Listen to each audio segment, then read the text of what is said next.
अस्सलाम वालेकुम। इस दफ़ा गर्मी ने यूके दे विच भी ना कड़ाके कढ़ हड़े नहीं होए। देखो कैसी धुप्प है, इस तरह की धुप्प कदे यूके दे विच कदे कई साल हो गए निकली नहीं सी। हुण कोई बंदा नहीं थानू गर्मी की वजह ना बाहर नज़र आ रहा। हर पासे जिधर देखो यह भी रोड खाली है, यह भी रोड देखो बिल्कुल खाली है, यह भी रोड बिल्कुल खाली है। गर्मी बहुत ज़्यादा जी ना इस बारी आई है यूके दे विच।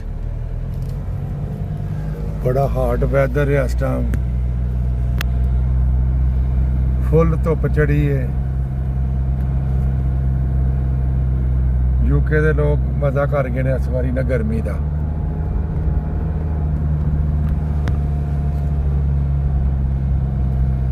कोई बंदा बाहर नज़र नहीं आ रहा, सब घरां च बैठे दे ने गर्मी का इंजॉय कर रहे हैं।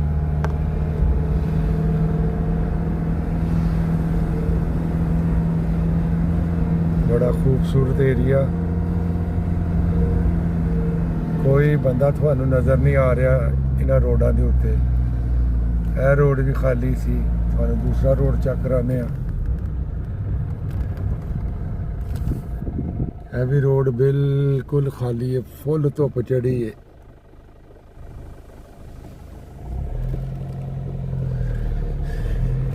उत्ते समान के बदल लगे ने, लेकिन सूरज उन्हें बदलों नज़दीक नहीं आने दे रहा।